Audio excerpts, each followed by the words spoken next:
s'agit de mettre davantage en conformité nos tests avec la réglementation de l'UMOA, mais aussi il s'agit de s'arrêter, regarder un peu la marche de notre structure, l'adapter donc aux réalités des policiers, aux vœux et aux souhaits des policiers quant à la prise en charge médicale d'eux-mêmes et de leurs ayants droit. Donc aujourd'hui, les tests qui ont été élaborés en 2000 deviennent pratiquement un peu caducs par rapport donc à l'avancée de notre mutuelle et par rapport au contexte international. Il est important que nous puissions adapter ces tests-là. Vous prenez par exemple un policier qui cotise et qui a dans nos livres pratiquement 17 millions, mais qui a des difficultés et qui veut racheter une partie de son épargne pour pouvoir régler ses problèmes. Les tests en l'état actuel ne lui permettent pas de le faire.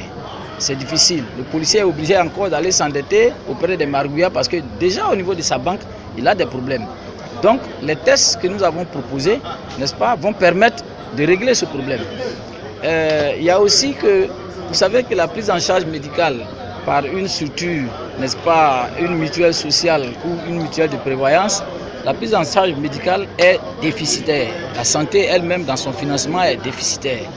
Donc il nous appartient de régler cette question par l'introduction du ticket modérateur. Nous sommes pratiquement la seule mutuelle qui fait du 100% dans la prise en charge, ce qui n'est pas normal. Nos comptes sont déjà déséquilibrés par rapport à la prise en charge des blessés en service commandé, qui relève donc de l'État, des charges régaliennes de l'État. Mais aujourd'hui, au niveau du fonds de programme de la police nationale, depuis 2001, le fonds est pratiquement à près de 5 milliards de prise en charge. Et donc, ça déséquilibre nos comptes. Il faut régler ce problème.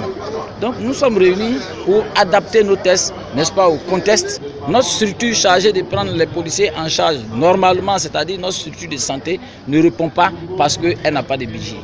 Parce que cette structure-là, qui a un hôpital, cet hôpital n'a pas les dispositions requises pour accueillir les malades. Aujourd'hui, l'hôpital de police ne fonctionne pas. Parce que justement, l'État n'appuie pas cet hôpital-là dans ses exploitations.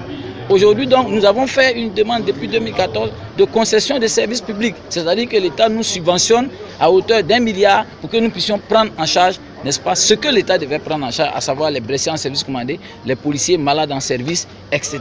etc. Aujourd'hui, ce sont les ayants droit même qui, je dirais, agissent négativement sur notre budget de prise en charge. Parce que le policier lui-même, très souvent, il ne tombe pas malade. Mais ce sont ses enfants, son épouse qui tombent régulièrement malades. Donc ce sont les enfants, les ayants droit des policiers qui justement sont régulièrement pris en charge. Le policier, c'est souvent très rare. Bon, mais je pense que nous continuons cette marche-là et avec la réforme, ça va nous permettre de maîtriser donc ces sinistres-là.